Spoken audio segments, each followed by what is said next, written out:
के बिहारी लाल की जय। श्रीमद् भागवत भगवान की जय। सत्य सनातन धर्म की जय। सद्गुरुदेव भगवान की जय। कस्तूरी तिलकम ललाट पटले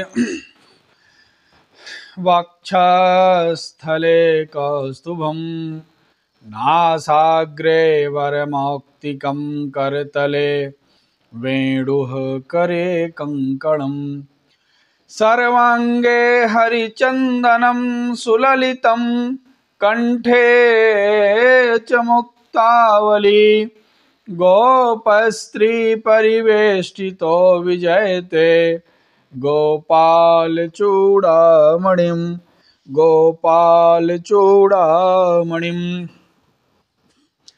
जय जय श्री राधा रमण जय जय नवल किशोर जय गोपी चित चोर प्रभु जय जय माखन चोर। सच्चिदानंद रूपाय विश्वोत्पत्त्यादि हेतवे तापत्रय विनाशाय श्री कृष्णाय वयं नमः। सभी भक्तों को नमस्कार। श्रीमद् भागवत कथा के मूल पाठ में हम लोगों ने द्वितीय स्कंद के 7वें अध्याय तक की कथा सुनी है, जिसमें हमने महाराज परीक्षित को अपना संदेह निवारण करते हुए श्री सुखदेव जी महाराज से कई सारे प्रश्नों का जवाब पाते हुए हमने देखा। अब 8वें अध्याय में हम देखते हैं आगे क्या होता है। अथाष्टमोऽध्याय राजा परीक्षित के विविध प्रश्न। राजोवाच ब्रह्मणा चोदितो ब्रह्मन् गुणाख्याने गुणस्य च यस्मै यस्मै यथा प्राह नारदो देवदर्शनः एतद्वेदितुमिच्छामि तत्त्वं वेदविदाम्बर हरेरद्भुतवीर्यस्य कथा लोकसुमङ्गला कथयवस्य महाभाग यथाहमखिलात्मनि कृष्णे निवेश्य निसंगम मनस्तस्क्षे कलेवरम श्रवतः श्रद्धा नित्यं घृतस्य सुचेष्टितं कालेन नातिदीर्घेण भगवान् विशते हृदि प्रविष्टकर्णरन्ध्रेण स्वानां भावसरोरुहं धुनोति समलं कृष्णः सलिलस्य यथा सरत् धौतात्मा पुरुषः कृष्ण पादमूलं न मुञ्चति मुक्त सर्व परिक्लेशः पान्थः स्वशरणं यथा यदधातुमतो ब्रह्मन् देहारम्भो भस्य धातुभिः दृक्षया हेतुना वा भवन्तो जानते यथा आसीद् यदुदरात् पद्मं लोकसंस्थानलक्षणं यावानयं वै पुरुष यत्तावयवै पृथक् तावान् शाविति प्रोक्त संस्थावयववानिव अजः सृजति भूतानि भूतात्मा यदनुग्रहात् ददृशे येन तद्रूपं नाभिपद्मसमुद्भवं स चापि यत्र पुरुषो विश्वस्थियुक्त उद्भववाप्यः मुक्त्वात्ममायां माये सह शेते सर्वगुहाशया पुरुषावयैर्लोका सपाला पूर्वकल्पिता लोकैर्मुष्यावयवा सपालैरिति सुषुम। राजा परीक्षित ने कहा, भगवान आप वेद वेत्ताओं में श्रेष्ठ हैं। मैं आपसे यह जानना चाहता हूं कि जब ब्रह्मा जी ने निर्गुण भगवान के गुणों का वर्णन करने के लिए नारद जी को आदेश दिया, तब उन्होंने किन किन को किस किस रूप में उपदेश किया। एक तो अचिंत शक्तियों के आश्रय भगवान की कथाएं ही लोगों का परम मंगल करने वाली हैं। दूसरे देवर्षि नारद का सबको भगवत दर्शन कराने का स्वभाव है। अवश्य ही आप उनकी बातें मुझे सुनाइए। महाभाग्यवान सुखदेव जी, आप मुझे ऐसा उपदेश कीजिए कि मैं अपने आसक्ति रहित मन को सर्वात्मा भगवान श्री कृष्ण में तन्मय करके अपना शरीर छोड़ सकूं। जो लोग उनकी लीलाओं का श्रद्धा के साथ नित्य श्रवण और कथन करते हैं, उनके हृदय में थोड़े ही समय में भगवान प्रकट हो जाते हैं। श्री कृष्ण कान के चित्रों द्वारा अपने भक्तों के भाव में हृदय कमल पर जाकर बैठ जाते हैं, और जैसे शरद ऋतु जल का गंदलापन मिटा देती है, वैसे ही वे भक्तों के मनोमल का नाश कर देते हैं। जिसका हृदय शुद्ध हो जाता है, वह श्री कृष्ण के चरण कमलों को एक क्षण के लिए भी नहीं छोड़ता। जैसे मार्ग के समस्त क्लेशों से छूटकर घर आया हुआ पथिक अपने घर को नहीं छोड़ता। भगवान जीव का पंचभूतों के साथ कोई संबंध नहीं है, फिर भी इसका शरीर पंचभूतों से ही बनता है। तो क्या स्वभाव से ही ऐसा होता है अथवा किसी कारणवश? आप इस बात का मर्म पूर्ण रीति से जानते हैं। भगवान की नाभि से वह कमल प्रकट हुआ जिसमें लोकों की रचना हुई। यह जीव अपने सीमित अवयवों से जैसे परिच्छिन्न है, वैसे ही आपने परमात्मा को भी सीमित अवयवों से परिच्छिन्न सा वर्णन किया।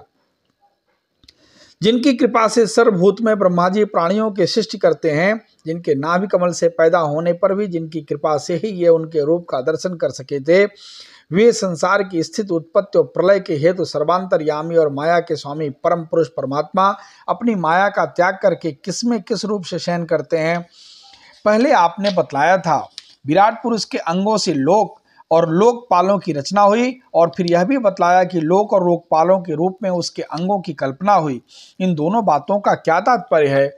यावान कल्पो विकल्पो वा यथा कालो नुमीयते भूत भव्य भवत् शब्द आयुर्मानम च यत्सतः कालस्यानुगतिर्या तु लक्ष्ये तणवी बृहत्यपि यावत्यः कर्मगतयो यादिशीर्द्विजसत्तमा यस्मिन् कर्म समावायो यथा यनोपगृह्यते गुणानां गुणिनां चैव परिणामं भीप्सताम् भूपातालक कुभ्यो मग्रह नक्षत्र भूभृतां सरित समुद्र द्वीपानां शंभवश्चैतदोकसां प्रमाण मंडकोशस्य वाभ्यंतरभेदत महतां चानुचरितं वर्णाश्रम विनिश्चय युगान युगमानं च धर्मो यस्य युगे युगे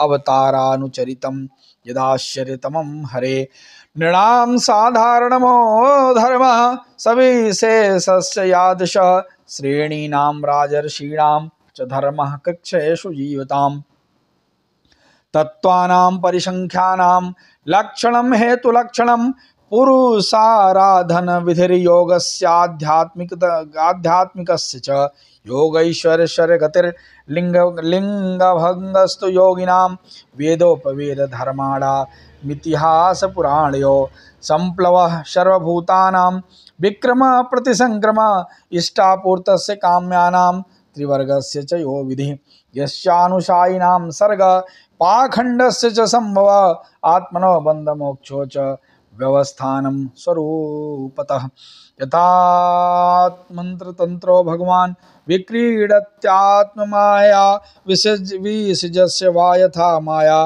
मुदास्ते साक्षी विधि विभो सर्वमेतस्य भगवन् प्रक्षते मेनुपूर्वश तत्त्वतो अर्यस्युदार्हतुं प्रपन्नाय महामुने अन्न प्रमाणम ही भवान परमेष्ठि यदात्मभूः परे चेहानुतिष्ठन्ति पूर्वेशां पूर्वजैः कृतं न मे सव परायन्ति ब्रह्मन् नशनादमि पिबतो अच्युत पीयूष मन्यत्र कुपितारद्विजात्। सूतवाच स उपामंत्रितो राज्ञा कथायामिति सत्पते ब्रह्मरातो वृषं प्रीतो विश्रुरातेन संसदि प्राह भागवतं नाम पुराणं ब्रह्म संहितं ब्रह्मणे भगवत प्रोक्तं ब्रह्मकल्प उपागते यद यत परीक्षेदृषभः पाण्डूनामनुप्रक्षति आनुपूर्वेण तत्सर्व माख्यातुमपचक्रमे। महाकल्प और उनके अंतर्गत अवान्तर कल्प कितने हैं? भूत भविष्यत और वर्तमान काल का अनुमान किस प्रकार किया जाता है? क्या स्थूल देहाभिमानी जीवों की भी आयु बधी हुई है?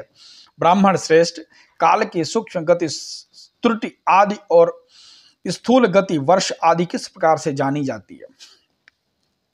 विविध कर्मों से जीवों की कितनी और कैसी गतियां होती हैं। देव, मनुष्य आदि योनियां सत्व, रज, तम इन 3 गुणों के फलस्वरूप ही प्राप्त होती हैं। उनको चाहने वाले जीवों में से कौन कौन किस किस योनि को प्राप्त करने के लिए किस किस प्रकार से कौन कौन कर्म स्वीकार करते हैं। पृथ्वी, पाताल, दिशा, आकाश, ग्रह, नक्षत्र, पर्वत, नदी, समुद्र, द्वीप और उनमें रहने वाले जीवों की उत्पत्ति कैसे होती है। ब्रह्मांड का परिमाण भीतर और बाहर दोनों प्रकार से बतलाइए। साथ ही महापुरुषों की चरित्र, वर्णाश्रम के भेद और उनके धर्म का निरूपण कीजिए। युगों के भेद, उनके परिमाण और उनके अलग अलग धर्मता, भगवान के विभिन्न अवतारों के परम आश्चर्य चरित्र भी बतलाइए। मनुष्यों के साधारण और विशेष धर्म कौन कौन से हैं। विभिन्न व्यवसाय वाले लोगों के, राजर्षियों के और विपद में पड़े हुए लोगों के धर्म का भी उपदेश कीजिए। तत्वों की संख्या कितनी है, उनके स्वरूप और लक्षण क्या हैं, भगवान की आराधना की और अध्यात्म योग की विधि क्या है, योगेश्वरों को क्या क्या ऐश्वर्य प्राप्त होते हैं तथा अंत में उन्हें कौन कौन सी गति मिलती है। योगियों का लिंग शरीर किस प्रकार भंग होता है। वेद, उपवेद, धर्मशास्त्र, इतिहास और पुराणों का स्वरूप एवं तात्पर्य क्या है। समस्त प्राणियों की उत्पत्ति, स्थिति और प्रलय कैसे होता है। बावली, कुआं खुदवाना आदि स्मार्त, यज्ञ, यागादि वैदिक एवं काम्य कर्मों की तथा धर्म तथा अर्थ धर्म काम के साधनों की विधि क्या है। प्रलय के समय जो जीव प्रकृति में लीन रहते हैं उनकी उत्पत्ति कैसी होती है। पाखंड की उत्पत्ति कैसे होती है। आत्मा के बंध मोक्ष का स्वरूप क्या है और वह अपने स्वरूप में किस प्रकार स्थित होता है। भगवान तो परम स्वतंत्र हैं, वे अपनी माया में से किस प्रकार क्रीड़ा करते हैं और उसे छोड़कर साक्षी के समान उदासीन कैसे हो जाते हैं। भगवान, मैं यह सब आपसे पूछ रहा हूं, मैं आपकी शरण में हूं। महामुने, आप कृपा करके क्रमशः इनका तात्विक निरूपण कीजिए। इस विषय में आप स्वयं वो ब्रह्मा के समान परम प्रमाण हैं। दूसरे लोग तो अपनी पूर्व परंपरा से सुनी सुनाई बातों का ही अनुष्ठान करते हैं। ब्रह्मन, आप मेरी भूख प्यास की चिंता न करें। मेरे प्राण कुपित ब्राह्मण के साप के अतिरिक्त और किसी कारण से निकल नहीं सकते, क्योंकि मैं आपके मुखारविंद से निकलने वाली भगवान की अमृतमय लीला कथा का पान कर रहा हूं। सूत जी कहते हैं, सौनकादि ऋषियों जब राजा परीक्षित ने संतों की सभा में भगवान की लीला कथा सुनाने के लिए इस प्रकार प्रार्थना की, तब श्री सुखदेव जी को बड़ी प्रसन्नता हुई। उन्होंने वही वेद तुल्य श्रीमद् भागवत महापुराण सुनाया जो ब्राह्मकल्प के आरंभ में स्वयं भगवान ने ब्रह्मा जी को सुनाया था। पांडुवंश शिरोमणि परीक्षित ने उनसे जो जो प्रश्न किए थे वे उन सबका उत्तर क्रमशः देने लगे। इति श्रीमद्भागवते महापुराणे पारमहंस्यां संहितायां 2 स्कंधे प्रश्न विधिर नामाष्टमोऽध्यायः। बोले श्री वृंदावन बाके बिहारी लाल की जय। श्रीमद्भागवत भगवान की जय।